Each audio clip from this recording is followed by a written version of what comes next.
So here we are at the second annual Prana Fest in beautiful southeast Queensland on a late autumnal day, and I'm here with Shay Douglas. And Shay, I've just had the great pleasure of watching a screening of Regeneration, and I wanted to ask you, what is regeneration and what does it mean to you? Thanks, Tina, and pleasure to be here. So the film The Regeneration is a 90-minute feature film which was created with the intention to capture the stories of everyday people who I believe are doing extraordinary things to give back to our environment and to create a community that supports an evolutionary progress to regenerate the oceans, to regenerate the environment, and to ultimately bring a sense of connection and unity in our everyday lives. Perfect, Shay. Because the subject of our work in this context is transdisciplinary units that go across the subjects in schools. And that sounds to me like an imminent global issue that needs a collaborative effort and a transdisciplinary approach.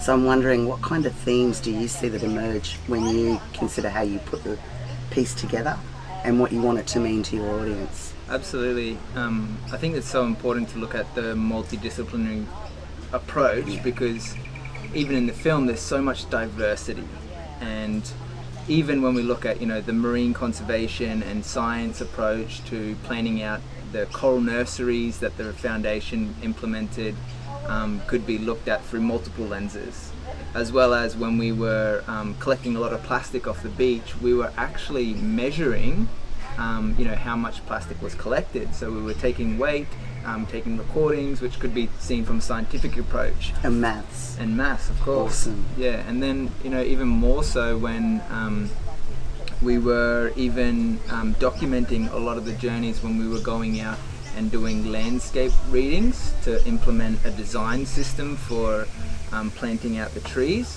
So there was a lot of different kind of perspectives. Yeah, and transdisciplinary themes. Yeah. Fantastic.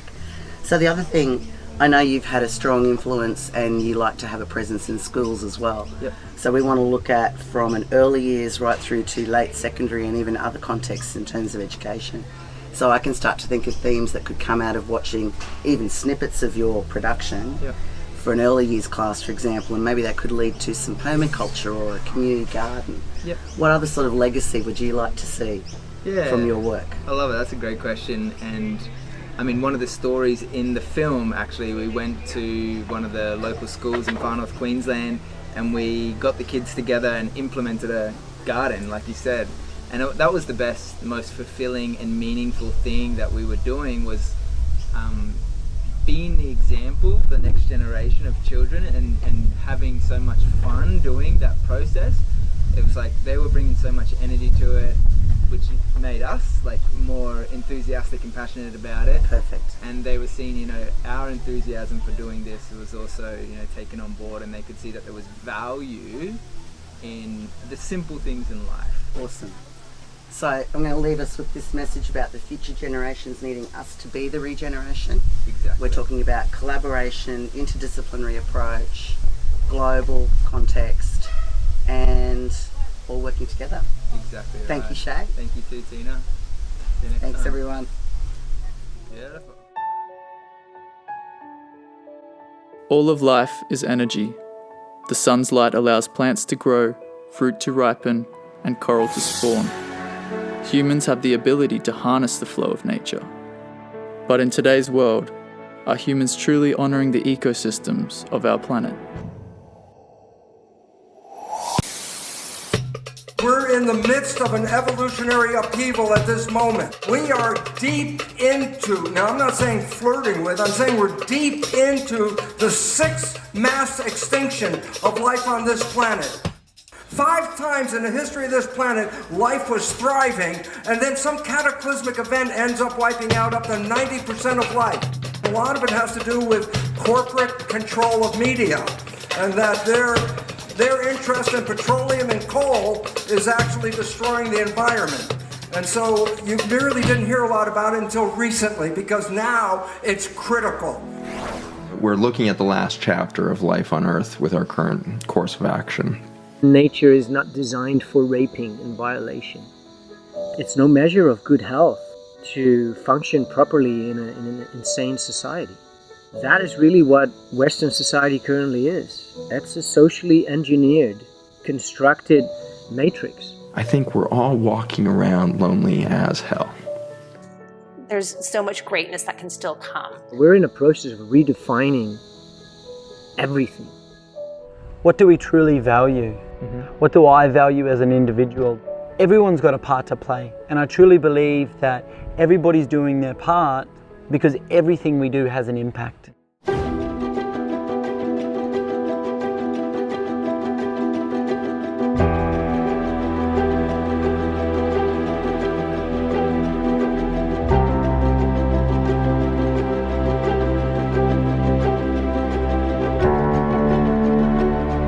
Don't go into the system, it's step out of the system and create a new system. Us as people caring for the land, doing this together for our future. And then this becomes this. We are not the victims, we are the co-creators. All of these man-made constructs of status and money and power and worrying about what everybody thinks about you all of the time, it's all man-made bullshit. You get somebody into the garden and show them how simple life can be. Build yourself a little shack, put a seed in the ground, water it. A week later, come back and harvest it and eat it. We've overcomplicated things.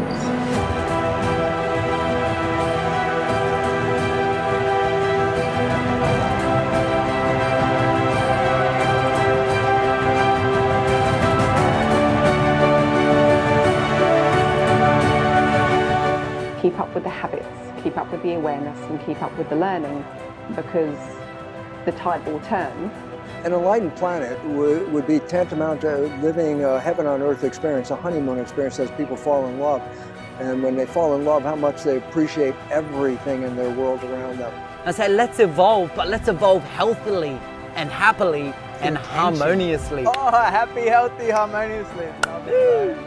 And that's what open love is all about, living in harmony. Some of the ancient tribes that mention of the rainbow people coming together with the cultural people in these times to share their love for Earth and regenerate Earth, when they were calling the young people the regeneration.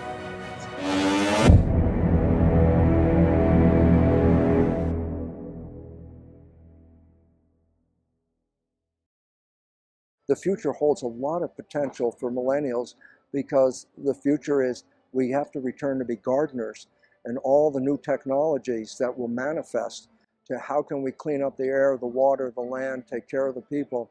It's just waiting for a population of young people to come in and say, I'm motivated to make a better world, and then you're in the right place.